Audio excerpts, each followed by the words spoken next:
पता है आजकल दो औरतें इतनी ज्यादा ट्रेंडिंग में चल रही है। एक तो है एसडीएम ज्योति मौर्य और दूसरी है पाकिस्तान की आई हुई सीमा। तो हे हेलो फैमिली, नमस्ते, सत श्री अकाल, अस्सलाम वालेकुम। कैसे आप? आई होप आप लोग बहुत अच्छे होंगे, अपने पेरेंट्स के ख्याल भी काफी अच्छे से रख रहे होंगे। आई विश कि आप और आपकी फैमिली हमेशा हेल्दी वेल्दी रहे और एंजॉय करें। गदर 2 रिलीज होने से पहले ही एक ट्रेंडिंग न्यूज चल रही है जो कि गदर 2 की रियल स्टोरी बता रही है। वो है सीमा जो कि आई हुई है पाकिस्तान से। उनके और भारतीय युवक के बीच में किस तरीके से प्यार हुआ, किस तरीके से वो यहाँ पे आई, पूरी जर्नी इस वीडियो में आपको देखने को मिलेगा। और अंत में आप हमें ये बताइएगा जरूर कि ये जो चीजें हुई वो सही हुई या गलत हुई। तो बिना देरी किए पहले वीडियो को देख लेते हैं, फिर इसके बारे में थोड़ा सा अपना आईक्यू लेवल भी तेज किया जाएगा और आपसे भी क्वेश्चनिंग की जाएगी। चलिए शुरू करते हैं, लेट्स गेट स्टार्टेड। लेकिन अगर आप चैनल पे नए हैं तो please subscribe, like and share जरूर करिएगा।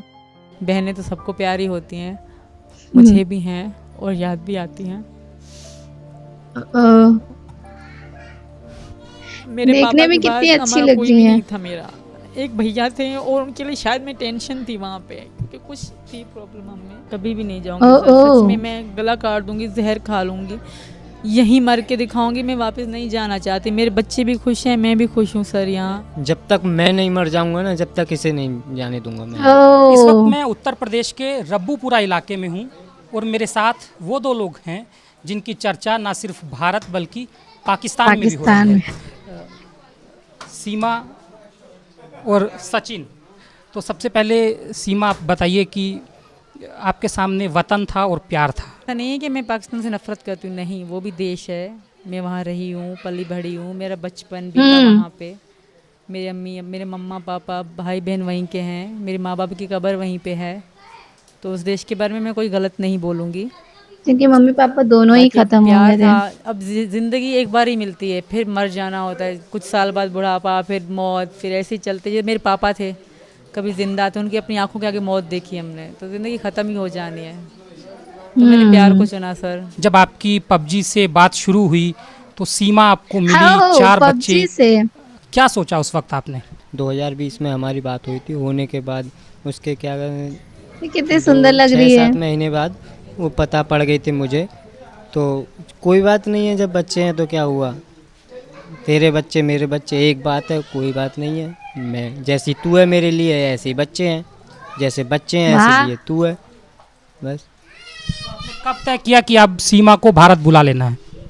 सर जब ही तय कर दिया था 2021 में, जब हमारा प्यार शुरू हो गया था। सीमा बताइए कि जब आप गेम, आपने पबजी खेलना शुरू हुआ, पबजी पे आपको सचिन मिले, कैसे आपकी प्यार की शुरुआत हुई? हमारी सर बात होती थे, ये मुझे भारत दिखाते थे, मैं इनको पाकिस्तान। तो जैसे फ्रेंड थे हम, तब सिर्फ खाली दोस्ती थी हमारी। ये मुझे दिखाते थे, मैं इनको दिखाती थी, ये खुश होते थे मैं पाकिस्तान देख रहा हूँ, मैं खुश होती थी मैं भारत देख रही हूँ। तो खुशी होती है ना कि दूसरे देश का बंदा आपसे बात करे, तो खुशी अलग होती है, वो बहुत अच्छी फीलिंग होती है। दूसरे देश का बंदा बात कर रहा है, तसव्वुर में कभी ज़िंदगी में नहीं सोचा था। फिल्में ही देखते थे भारत की, कोई बात भी कर रहा है, तो आज तो यही खुशी थी इनसे बात करने की, मैं इंडिया के किसी लड़के से बात कर रही हूँ। तो इसी में मतलब होते होते हमारी बात बहुत ज़्यादा होने लगी ना, आहिस्ता आहिस्ता। पूरे दिन, पूरी रात भी हमारी बात होती रही है। तो इससे मेरी बहुत आदत सी पड़ गई, बहुत मतलब प्यार हो गया इनसे। पहली मुलाकात सचिन के साथ आपकी कहाँ हुई और कैसे आप आए? नेपाल में हुई सही, 10 मार्च को मैंने टिकट कराई थी इनके लिए। 10 मार्च को मैं आई थी इनके पास, नेपाल में ही। आप कह रहे हैं कि आपने हिंदू धर्म अपना लिया है, उसके बारे में क्या कहेंगी? मैंने खुद अपनाया है, पहले ये कोई मुस्लिम थी क्या? नहीं करा। और हैदर वीडियो में कह रहे हैं कि सचिन ने हमारा दिमाग ख़राब कर दिया, हमें यहाँ लाए। मुझे किसी ने दिमाग मेरा ख़राब नहीं करा सर, मैं अपनी मर्ज़ी से आई हूँ, इनकी मोहब्बत में आई हूँ। इनकी मोहब्बत में मैंने ये धर्म भी स्वीकार कर लिया, क्योंकि मेरे पति हैं ये, मैं मानती हूँ। मैंने नेपाल में शादी करी है, मेरी इंस्टा की आईडी है सती मीनू, उसमें हमारी वीडियो पड़ी हुई है। सीमा ये बताइए कि आप जब मार्च में आई, उसके बाद फिर आप मई में आई, तो मई का आप किस तरह से आई और फिर कैसे भारत ग्रेटर नोएडा तक पहुंची? बस सेम ही था। मार्च में मेरे लिए थोड़ा कठिन था, क्योंकि फ़र्स्ट टाइम मैं एयरपोर्ट जा रही हूँ, फ़र्स्ट टाइम मैं जहाज़ में बैठ रही हूँ। क्योंकि जब जहाज़ उड़े तो मैं बिल्कुल बहरी सी हो रही थी, मुझे पता भी नहीं कि मेरे कानों में दर्द क्यों हो रहे हैं। तो मैं मुझे कुछ हो रहा है, तो वहीं 2-3 लड़कियां थी, मैं पूछ रही मेरे कानों में कुछ हो रहा है, ये क्या हो रहा है? तो कहते ये नॉर्मल है, जहाज़ उड़ते समय तो आपके कानों में दर्द होता है। इस तरह का था मेरे लिए। फिर सेकंड टाइम तो बहुत आसान था, मुझे पता पड़ गया कि यहाँ से एंट्री है, यहाँ से एग्जिट है, यहाँ लिखा होता है कि आप कनेक्टेड फ़्लाइट है, यहाँ लिखा है कि जो आप दुबई जाएंगे। तो फिर मुझे पता पड़ गया क्योंकि मुझे समझाया था लड़कियों ने ना, बहुत अच्छी लड़की। नेपाल से भारत में तो चेकिंग होती है बॉर्डर पर, वो आपने कैसे पार किया और कैसे आप आई? इनकी किसकी बात आपने करने मदद का की? तरीका क्योंकि बहुत कठिन है। सचिन बहुत की मदद अच्छा की। है। इन्होंने मुझे अपना सारा एड्रेस सही से लिखवा रखा था, और जब मेरी टिकट हुई ना तब भी इन्होंने अपना सारा एड्रेस, अपना नाम, पापा का नाम, सब कुछ सही से लिखवा रखा था। आपकी चेकिंग नहीं हुई? चेकिंग पूछताछ बहुत हुई अच्छे तरीके से, बैग चेक करा गया मेरा, पर आईडी कार्ड का पूछा गया तो मैंने कहा मेरा खो गया है, तो इसलिए ज़्यादा पूछा नहीं है। बच्चों को, मेरे बच्चे बीमार हो गए थे, तो 3 दिन का सफ़र था। बड़ी लड़की उल्टियाँ करती है बहुत ज़्यादा मेरी, तो इसलिए वो इतना ज़्यादा नहीं पूछा गया, मुझ पे मतलब थोड़ा रहम किया गया। अच्छा, पुलिस ने आपके पास से 3 आधार कार्ड और 5 मोबाइल फ़ोन भी बरामद किए हैं, वो किसके? एक मेरे पति का है, 3 मेरे बच्चों के थे, एक मेरा था, एक मेरा ख़राब फ़ोन था, वो टूटा हुआ था, मतलब 2 टूटे बिल्कुल फ़ोन। एक तो यहीं टूटा है इंडिया आके। कुल कितने फ़ोन थे आपके पास? हमारे पास 5 थे, मेरे पति के पास। 3 बच्चों के थे मेरे बड़े वालों को, एक मेरा और एक मेरे हस्बैंड का। तो आपके बच्चे फ़ोन चलाते हैं? जी सर, वो पाकिस्तान से लेके चलाते हैं। और 3 आधार कार्ड? मेरे पापा का, हैदर का और मेरा। पाकिस्तान के आधार कार्ड? जी सर, मेरे पापा की कॉपीज़ थी, वो कॉपीज़ की आधार कार्ड भी लेके चले हैं अपनी पत्नी का, और पति मेरा का। ओरिजिनल था। सचिन, बताइए कि गुलाम हैदर अपने बच्चों को सऊदी से अपील कर रहे हैं कि उनके बच्चों को उनको दे दिया जाए, उनकी पत्नी को वापस भेज दिया जाए, क्या कहेंगे इस? नहीं सर, पत्नी तो मेरी भी है, अब नहीं ये भेजेंगे। तो शादी तो मैं भी कर चुका हूँ, तो मेरा तो कहना ये है कि मैं यहीं पर रहे, मेरा मानना ये है कि यहीं पर रहे बस। पाकिस्तान की जो सरकार है उन्होंने काउंसलर एक्सेस के लिए भी कहा है, वो आपसे बात करेंगे। अगर पाकिस्तान कहे कि हम आपको वापस बुला रहे हैं तो क्या होगा, तो क्या करेंगे? मैं मना कर दूंगी सर। हमारे पाकिस्तान में भी यही था कि अगर 18 साल से बड़ी लड़की अपनी ज़िंदगी का फैसला खुद ले सकती है, वो आज भी पाकिस्तान में चल रहा है। 18 साल से बड़ी हर अपनी ज़िंदगी का फैसला ले सकती है। तो मैं 27 साल की हूँ, मैं अपनी ज़िंदगी का फैसला ले सकती हूँ। और ये भी है, ये भी नहीं है कि अब मैं औरत हूँ तो मैं आदमी से तलाक नहीं ले सकती। मैं औरत भी नोटिफिकेशन भेजती है आदमी को तलाक के लिए। तलाक नहीं हुआ, कोई लिखित वाला नहीं है, तो मैं कोशिश करूँगी अगर यहाँ से कोई उनको कागज़ भेज दूँ। वैसे तो मेरे पति हैं नहीं, ज़ुबानी हमारी ख़त्म हो, क्योंकि पाकिस्तान ज़ुबानी अब भी चलता है। कोशिश करूँगी अगर यहाँ से अगर नोटिफिकेशन मतलब जाते हैं कागज़, तो मैं डिवोर्स यहाँ से मैं उनसे लेने के लिए तैयार। आपकी बातचीत हुई भारत आने के बाद अपने परिवार से, भाई से, बहन से? नहीं करी, मैंने किसी से कोई कांटेक्ट नहीं करा। अच्छा, आप किराए के मकान में कराची में रह रही थी, तो आपने कौन सा मकान बेचा? गुलाम हैदर का बेचा या कोई अपना मकान बेचा? गुलाम हैदर का नहीं था, वो मेरा था सर। और हैदर को भेजने के लिए मैंने अपना सोना गिरवी रखा था। हैदर के जाने में आधा पैसे तो मेरे लगे थे, मैंने कमेटियाँ रख के इनको सऊदी अरब भेजा था। तो इसमें ये क्या हो गया कि बस गुलाम हैदर का घर हो गया। उन्होंने बच्चों के लिए खाने के लिए पैसे दिए थे, वो मैं थी कि जोड़ जोड़ के मैंने घर लिया। वो मेरा दिमाग था कि भाई घर चाहिए। तब इनसे मेरी बातचीत होती थी, पर इतनी प्यार नहीं था कि मैं सोचती। मैंने घर मैंने लिया था सर, मुझे हैदर ने कोई नहीं, गुलाम हैदर मेरी आईडी कार्ड पे था। आपकी बहन से बीबीसी ने बात की है, वो भी दुखी हैं आपके भारत आने में। रीमा, मैं जानती हूँ वो बहुत दुखी होंगी, क्योंकि वो मुझसे मेरे बच्चों से बहुत प्यार करती है। बहन तो बहन होती है सर, पर मैं उस बहन को भी कहूँगी कि मैं बहुत खुश हूँ। मैं यहाँ सचिन के उनको बहन को और छोटी बहन को, भाई को भी कह रही हूँ, मैं बहुत खुश हूँ। इंडिया के लोग बहुत अच्छे हैं, मेरे बच्चों का मेरा बहुत ध्यान रख रहे हैं, खास करके मीना जी बहुत अच्छे हैं। सीमा, आप पर ये आरोप भी लग रहे हैं कि आप पाकिस्तान की जासूस हो सकती हैं। ऐसा कुछ नहीं है सर, मैंने ज़िंदगी में कुछ ऐसा देखा ही नहीं है। मैं घर से बस अभी जो इनसे प्यार के चक्कर में मैं बाहर ये घूमना शुरू किया, पासपोर्ट बनवाए। मैं ज़िंदगी में हमें बाहर जाने की भी अलाउ इजाज़त नहीं होती सर। मैं एक मिडिल क्लास और लो क्लास फैमिली से हूँ, मेरे कोई फैमिली हाई फाई नहीं है, मैं इतनी एजुकेशन भी नहीं हूँ। हाँ, मैं थोड़ा बहुत अंग्रेज़ी के शब्द ऐड कर लेती हूँ, इसका मतलब नहीं कि मुझे सारी इंग्लिश आती है। आप 2 लाइन इंग्लिश मुझे साथ से बुलवाते रहे, मैं तो उतना नहीं लगूंगी फिर। ये बताइए कि आपके जो भाई हैं वो पाकिस्तानी सेना में काम करते हैं, उनके बारे में कब उनकी नौकरी हुई और वो क्या करते हैं? कंफर्म तो मुझे याद नहीं है, उनको पता होगा, पर 22 में ही हुए थे वो। सीमा, सचिन 6-7 हज़ार रुपये एक दुकान पे काम करते हैं, 4 बच्चे हैं, आपको 13,000। आपको लगा कि आप जीवन भर इस घर में अच्छे से गुजार पाएंगे? जी सर, मेरी इज़्ज़त तो करते हैं, ये बहुत है। मेरी इज़्ज़त करते हैं, मेरे बच्चों से बहुत प्यार करते हैं, मेरे लिए ये बहुत है सर। जो ज़्यादा पैसा दे और इज़्ज़त ना करे तो क्या फ़ायदा। पाकिस्तान आप छोड़ के आई, वापस कभी जाना चाहेंगी पाकिस्तान? नहीं, वापस नहीं जाऊँगी सर कभी। ऐसा नहीं कि याद नहीं आता, याद तो आएगा, ज़ाहिर जो इंसान जहाँ रहता है तो पिछली पुरानी यादें सबको याद आती हैं, पर मैं वापस कभी नहीं जाना चाहूँगी सर। मैं यहीं सीमा, आप जिस इलाके से पाकिस्तान में आती हैं वहाँ पर प्यार इजहार करने की उतनी आज़ादी नहीं है।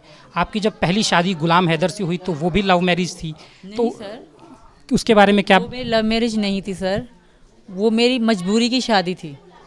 तब मुझे इतना, मैं तब 17 साल की थी, बिल्कुल सूखी सी पतली सी थी, तब मुझे इतना मालूम भी नहीं था। हाँ, पसंद करती थी किसी को तो उसी के कारण मेरी इससे शादी कराई गई। मतलब हमारी कोई धूमधाम से ओह! शादी ना हुई, नॉर्मल कागज़ों पे साइन किए गए बस। तो आपकी को किसी और से शादी करनी थी तो फिर इनसे, गुलाम हैदर से हुई आपकी शादी। जी सर, मैं किसी और को चाहती थी पर इनसे ज़बरदस्ती हुई। तो अब आप पूरी तरह से हिंदू धर्म में आ गई हैं। जी सर, और मैं वहाँ पाकिस्तानियों से भी रिक्वेस्ट करती हूँ, मैं यहाँ बहुत खुश हूँ। इस तरह की उल्टी सीधी बातें या उल्टी सीधी काम ना करें मेरे लिए, कि मेरे लिए कोई दिक्कत पैदा हो। मैं बहुत खुश हूँ यहाँ पे, मेरे बच्चे भी बहुत खुश हैं। हैदर से भी रिक्वेस्ट करूँगी कि भाई तुम खुश रहो, अपने वो बच्चे संभालो। मैं बहुत खुश हूँ यहाँ पे। अब आगे आपने क्या सोचा है? हमारी शादी तो हो गई है सर, बाकी जो थोड़ी बहुत हैं लिख पढ़ के काम वो करके मैं यहीं रहूँगी इनके साथ। आखिरी में क्या कहना चाहेंगी पाकिस्तान और अपने पति, अपने सास, अपनी के बारे बहन में को थोड़ा क्या सा आप संदेश लोगों देना से चाहेंगी? बाद में बात करते अपनी हैं, बहनों को क्योंकि तो कहूँगी आई लव यू। बहुत सारी बहनें चीजें तो हैं जो सबको दिमाग प्यारी में आ होती हैं, रही हैं। मुझे भी हैं और याद भी आती हैं। बाकी रही बात मत करें सर। कितनी बहनें हैं आपकी? 2 बहनें हैं, एक बड़ी एक छोटी है। बहनों की बात बतलाएं सर, बहनें खुश हो जाएंगी अपनी शादी की। बड़ी वाली की तो शादी हो गई, उसका पति अपने मामा का लड़का है, वो बहुत अच्छा है, वो तो बहुत खुश है। छोटी वाली जो है उसके पास भाई है मेरा, वो बहुत अच्छे से ध्यान रखेगा उसका। आपने उसको पाल के बड़ा भी किया होगा, मदद की होगी। ऐसा क्या हुआ कि आपने इतना बड़ा फैसला एक ऐसे देश में जिसका तनाव है पाकिस्तान के साथ, इतना मुश्किल, इतनी हैरान करने वाली कहानी सीमा? कि मेरा कोई भी नहीं था सर, मेरे पापा के बाद हमारा कोई भी नहीं था। मेरा एक भैया थे और उनके लिए शायद मैं टेंशन थी वहाँ पे, क्योंकि कुछ थी प्रॉब्लम हमें। मेरे पापा के मर जाने के बाद मुझे गांव से मना कर दिया कि तुम गांव कभी नहीं आओगे, क्योंकि मेरे चाचा ने ही करा था ये। बस थोड़ी सी ऐसे फैमिली मैटर थे, बस मेरा कोई भी नहीं है पीछे। भाई बहन है, वो खुश रहेंगे अपनी ज़िंदगी में। मैं बहुत खुश हूँ यहाँ सचिन के साथ, और हैदर से रिक्वेस्ट है कि वो इस तरह की उल्टी सीधी बातें करके मेरे लिए प्रॉब्लम ना खड़ी करे। अगर वो मुझे सच में ही इतना पसंद कर रहा है तो मुझे खुश रहने दे बस। पाकिस्तान सरकार का भी दखल, उन्होंने काउंसलर एक्सेस की बात कर रहे हैं, वो तो आपको अगर बुला लेंगे तब आप क्या करेंगे? मैं मर जाऊँगी यहाँ, ख़त्म हो जाऊँगी, मैं वापस नहीं जाऊँगी। मेरा वापस कुछ भी नहीं है, किसी भी तरह से वापस नहीं जाएंगे? कभी भी नहीं जाऊँगी सर। सच में मैं गला काट दूँगी, जहर खा लूँगी, यहीं मर के दिखाऊँगी। मैं वापस नहीं जाना चाहती। मेरे बच्चे भी खुश हैं, मैं भी खुश हूँ सर यहाँ। मैं वापस किसी सूरत में नहीं जाना चाहती। सचिन, आप एक बात आखिर में बताइए कि अगर पाकिस्तान कह दे कि अब तो सीमा को आना पड़ेगा क्योंकि ये पाकिस्तान की नागरिक भी हैं, तो आप क्या करेंगे? तो सर मैं जब तक मैं नहीं मर जाऊंगा ना, जब तक इसे नहीं जाने दूंगा मैं यार। मेरे मरने के बाद जो इसका साथ करो, जो हमारी भारत सरकार करे, जो पाकिस्तानी सरकार करे। ये जो वीडियो है ये देख करके आपके दिमाग में आ क्या रहा है, सबसे पहले ये बताइए। मेरे दिमाग में जो ये आया है कि जो गदर 2 की तरह जो ये मूवी, रियल मूवी दिखाई जा रही है, एक पाकिस्तान की जो लड़की है और भारत का एक लड़का है, वो आपस में एक दूसरे से प्यार करते हैं और वो भाग करके यहाँ पे आ जा रही हैं अपने प्यार के लिए। लेकिन जो सबसे बड़ी बात ये है कि 4 बच्चों की मॉम थी वो पाकिस्तान में, और 4 बच्चे होने में लगभग 4-5 साल 6 साल लग जाता है उससे, और शादी इनकी पता नहीं कब की हुई है। तो अब जा कर के उनको प्यार नहीं मिल रहा है या कुछ भी इस तरीके की जो उनके मन दिमाग में आ रहा है कि हमको प्यार नहीं मिलता था, मेरी ज़बरदस्ती शादी हुई थी, तो वो पहले ही वहाँ पे उन्होंने क्यों नहीं बोला? और दूसरी बात ये है कि ये भी सुनने में आ रहा है कि जो उनके पति हैदर थे, वो भी 4 साल से अपने घर नहीं आए थे और सिर्फ़ बच्ची को पालने के लिए पैसे देते थे, बीवी से कोई मतलब नहीं था। तो अगर इस तरीके की चीज़ें अगर हैं, तो मेरे हिसाब से जो चीज़ें हुई हैं, वो सही हुई हैं। अगर ये रियल में ही प्यार करती हैं तो फिर, और उनके हस्बैंड अगर केयरलेस थे, तो मुझे तो नहीं लगता कि कुछ भी गलत हुआ है। लेकिन कहते हैं ना कि 3 ट्रुथ होता है, एक होता है मेरा ट्रुथ, एक होता है आपका ट्रुथ और एक होता है जो किसी ने देखा है, जो रियल ट्रुथ होता है। तो दोनों से बात करके ही पता चलेगा कि रियल में है क्या। सीमा ने तो अपनी बात बता दी पूरी, लेकिन उनके हस्बैंड हैदर की बात नहीं पता चली है। तो कैसा लगा आपको ये वीडियो देख करके? बहुत ज़्यादा ट्रेंडिंग में ये सीमा जी चल रही हैं आजकल। वीडियो देख कर के काफ़ी ज़्यादा इमोशनल तो हो गई थी। वीडियो देख के काफ़ी ज़्यादा ये पता चल रहा था कि ये अपने घर परिवार को, अपने भाई-बहन को बहुत ज़्यादा मिस कर रही थी, लेकिन इसके अलावा इनके पास और कोई भी नहीं था जो इनका सहारा बनता। और मुझे जो ये लगता है कि अगर चाहे लड़का हो, चाहे वो लड़की हो, गलत वो तभी करता है जब उसको घर परिवार से लोग ताने मारते हैं, सपोर्ट नहीं करते हैं, प्यार नहीं करते हैं और प्यार की तलाश में इंसान भटकता है। पबजी तो इतना दूर-दूर फैला हुआ था कि पबजी खेल-खेल करके आधे लोगों ने उसमें अपना प्यार ही ढूँढ लिया। तो ये प्यार तो काफ़ी ज़्यादा अनोखा था पाकिस्तान से इंडिया, जहाँ पे आप जानते हैं कि किसी और देश से मैच हो तो कोई बात नहीं, लेकिन अगर इंडिया-पाकिस्तान से मैच होता है, तो लोग खाना-पीना छोड़ कर के यही कहीं पहली खा लेंगे और अपने टीवी के पास बैठ जाएँगे और बैट लेकर के बैठे रहेंगे कि अगर जीता या हारा तो टीवी तो जानी ही है। देखिए आगे इनका अंजाम क्या होता है, कैसा लगा आपको रिएक्शन हमें बताइएगा ज़रूर। Thank you so much for watching me till last. Bye, take care.